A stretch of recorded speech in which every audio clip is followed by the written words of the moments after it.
Bonsoir à tous. J'espère que vous allez bien. Ce soir, nouveau thème. Est-ce que quelqu'un ici croit vraiment avoir vu un être surnaturel ou extraterrestre? Quelle est votre histoire? Si vous aimez ce genre de vidéo, vous pouvez vous abonner pour ne pas manquer la prochaine. Et c'est parti.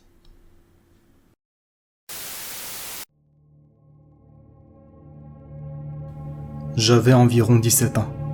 Je me suis réveillé au milieu de la nuit et j'avais très soif. Donc, je me suis levé pour chercher de l'eau dans la cuisine. Je suis entré dans la cuisine et j'ai allumé la lumière. À ce moment, j'ai vu ce que je ne peux décrire que comme une grande créature ressemblant à Gollum, le personnage du Seigneur des Anneaux. Cette chose m'a regardé en face et elle a poussé un cri, un hurlement que je n'oublierai jamais. Puis, elle s'est faufilée le long des murs et a disparu dans les ténèbres du salon. Je n'étais ni endormi, ni en train de rêver. J'ai couru dans ma chambre, j'ai mis de la musique, et je n'ai pas fermé l'œil de la nuit. Je n'en ai parlé qu'à quelques personnes, et oui, je suis tout à fait sérieux. Cette rencontre restera gravée dans ma mémoire. Je n'arrive toujours pas à expliquer ce que j'ai vu ce soir-là, mais ça m'a marqué profondément. Depuis, je fais attention aux moindres bruits et mouvements pendant la nuit, et je n'oublie jamais de laisser quelques lumières allumées avant de me coucher. Même si ça peut sembler étrange, je sais ce que j'ai vu, et je n'oublierai jamais cette rencontre terrifiante.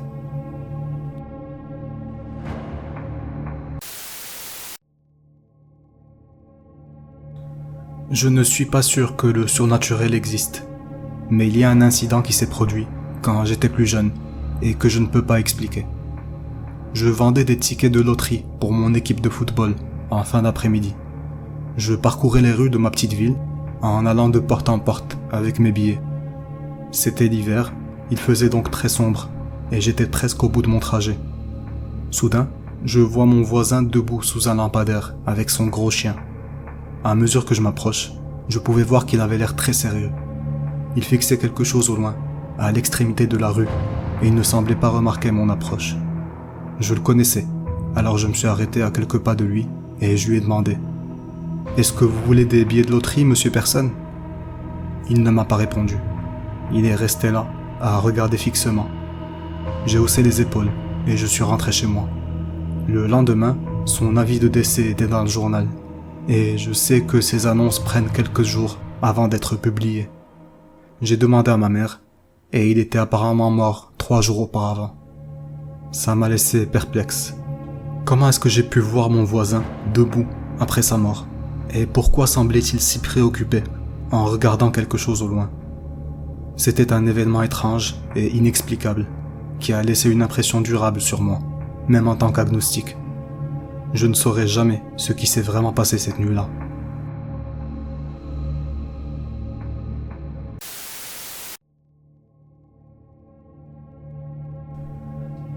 Je pensais aussi voir des démons tout le temps.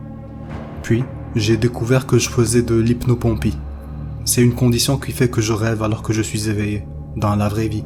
Les images de mes rêves se superposent au monde réel qui m'entoure. Je croyais vraiment que ma chambre était hantée par des esprits en colère et des démons qui essayaient de me posséder, jusqu'à ce que je découvre l'hypnopompie à l'université. Je venais d'un foyer religieux qui prenait le surnaturel très au sérieux. C'était une révélation pour moi de comprendre que ces visions effrayantes étaient en fait le résultat de mon cerveau qui s'accrochait aux rêves au moment du réveil. Cela a changé ma perspective sur les expériences étranges que j'avais eues dans ma chambre. Je n'étais plus effrayé par les démons imaginaires, mais plutôt fasciné par les mécanismes du cerveau humain.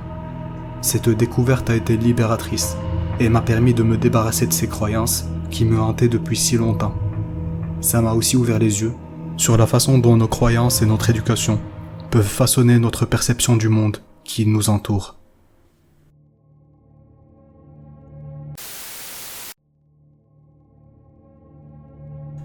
Ma sœur et moi étions dans une chambre d'hôte en Irlande. On a passé un moment à discuter. Puis, on a éteint les lumières pour nous préparer à dormir. La radio sur la table de chevet s'était mise en marche toute seule. On a entendu quelqu'un parler en gaélique, mais on ne pouvait pas comprendre la langue, et il y avait beaucoup d'interférences. On a essayé de l'éteindre, mais l'interrupteur était déjà éteint. On l'a finalement arrêté en la débranchant. Aussitôt qu'on a fait ça, Un bruit régulier a commencé à retentir à l'intérieur du placard, comme si quelqu'un frappait à la porte. On a ouvert le placard et on y a trouvé une trappe au sol. Il y avait une poignée et des charnières, tout comme une porte normale, mais dans le sol. Dès que j'ai touché la poignée, le bruit a cessé. La porte était verrouillée. On n'a donc jamais vu ce qu'il y avait derrière. Cette nuit-là en Irlande reste un mystère pour ma sœur et moi. On n'a jamais réussi à expliquer ces phénomènes étranges. La radio qui s'allume toute seule, le bruit qui provenait du placard, et cette porte mystérieuse qui était verrouillée dans le sol. Tout ça nous a laissés perplexes et intrigués. C'était comme si on avait été plongé dans une histoire de fantômes ou de contes irlandais. On a fini par imaginer toutes sortes de scénarios pour expliquer ce que nous avions vécu cette nuit-là. Cela a ajouté une touche de mystère et de magie à notre voyage.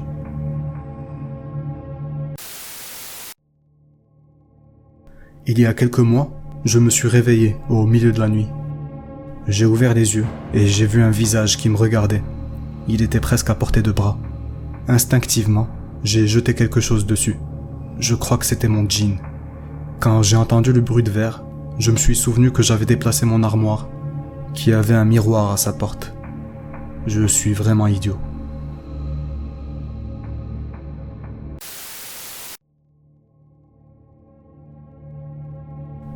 À 2 occasions différentes, j'ai vu une silhouette qui se tenait dans ma chambre. La première fois, j'avais entre 8 et 9 ans, et la deuxième fois était l'année dernière. Il y a environ 2 à 3 ans, j'ai commencé à entendre 2 voix distinctes dans ma maison. L'une était une voix féminine et l'autre masculine. Le plus étrange, c'est que je pense que la voix féminine était beaucoup plus bienveillante que la voix masculine, quoiqu'elle peut être taquine aussi. Par exemple, quand je suis seul à la maison, j'entends ce que je pense être ma mère m'appeler depuis la cuisine, pour ensuite me rendre compte qu'il n'y avait personne. Une fois, en rentrant chez moi, j'ai entendu la voix féminine dire « Oh, il est rentré !» à laquelle j'ai répondu « Salut, on mange quoi ce soir ?» Quand j'ai réalisé que ce n'était pas ma mère, j'ai crié « Ce n'est pas drôle !» J'ai entendu un rire. Pas un rire maléfique, juste un rire espiègle qui venait de ma chambre. Quant à la voix masculine, elle n'a jamais fait quoi que ce soit de particulièrement malveillant, mais j'ai entendu des cris très forts provenant de différentes parties de la maison. Une fois, quand j'avais entre 10 et 11 ans, j'ai pris l'habitude de me couvrir la tête avec ma couverture. Alors que j'étais allongé dans mon lit, j'ai entendu une voix juste à côté de ma tête, qui m'a dit « Fais ce que tu veux, on sait que tu es toujours là ». Ce n'était pas une nuit agréable. J'ai également entendu la voix masculine chanter une vieille chanson de folklore. Tout ça peut sembler un peu insensé, mais c'est seulement parce que je résume environ 10 ans d'histoire en quelques paragraphes. Ces événements ne se produisent pas tous les jours, mais généralement à des intervalles de plusieurs mois. Généralement, lorsque je cesse d'y penser.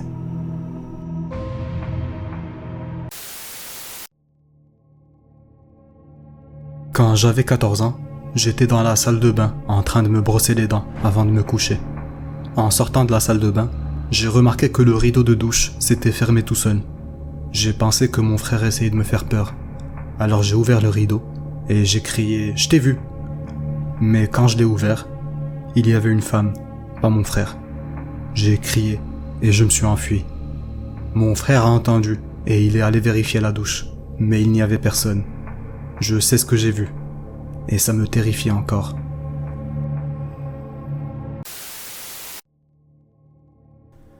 Quand j'y pense, je ne crois pas vraiment que c'était surnaturel, mais au moment où j'ai vécu cette expérience, ça m'a foutu une sacrée trouille. J'étais en Corée pour l'été, au collège, et je vivais chez des membres de ma famille. À Séoul, pratiquement tout le monde vit dans un appartement. Un de mes oncles vivait dans un complexe particulièrement délabré. Il y avait un magasin juste à côté des appartements, et il était généralement sûr de s'y rendre, même la nuit. Alors je suis allé chercher une glace vers minuit. En revenant, le rez-de-chaussée était assez sombre. Je suis rentré dans l'ascenseur, et j'ai appuyé sur le bouton pour mon étage. Et j'ai attendu quelques secondes. La porte s'est ouverte à un autre étage avant le mien. J'ai vu cette femme en robe blanche, avec de longs cheveux noirs, debout près des escaliers. Mais elle était comme enveloppée d'une ombre. Elle n'est pas montée dans l'ascenseur. Elle n'a même pas bougé. Elle était complètement immobile. Et elle était assez éloignée pour que je ne puisse pas voir clairement son visage. La porte de l'ascenseur s'est refermée, après ce qui m'a semblé une éternité. J'étais terrifié. Il est fort probable que ce n'était qu'une femme ordinaire, avec une robe blanche. Mais toute la situation m'a fait penser au film d'horreur asiatique, The Grudge.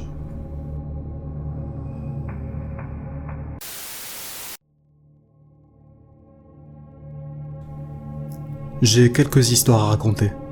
Commençons par l'Angleterre. Quand j'étais dans ma première maison, des trucs flippants se produisaient tout le temps.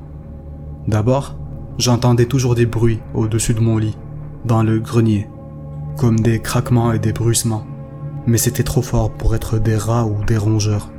Je me souviens d'une nuit, allongé dans mon lit, quand quelque chose a attrapé mes pieds et a essayé de me tirer hors du lit, mais j'ai donné un coup de pied et ça s'est arrêté.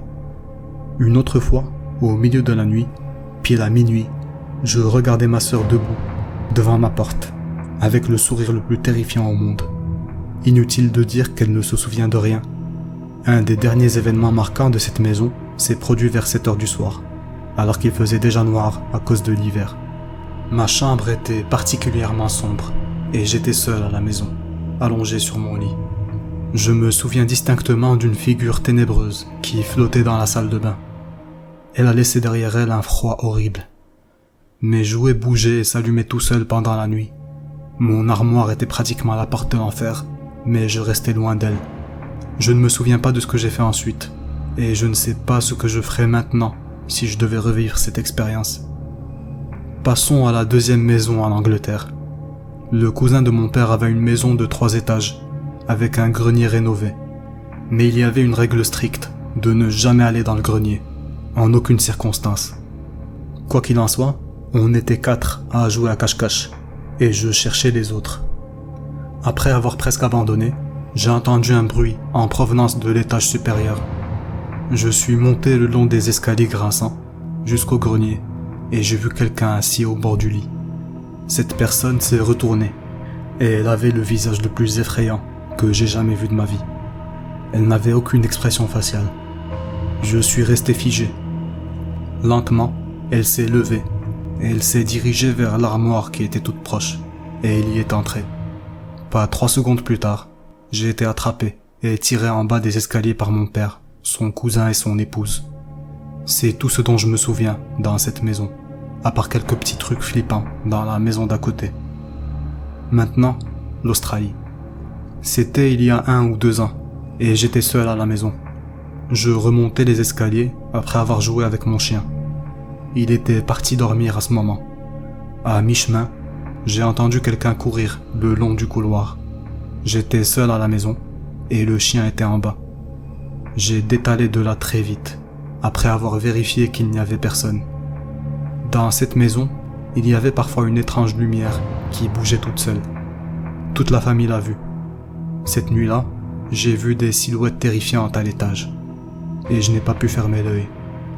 Il y a eu d'autres trucs effrayants dans ma vie, mais c'est ce qui me vient à l'esprit en ce moment.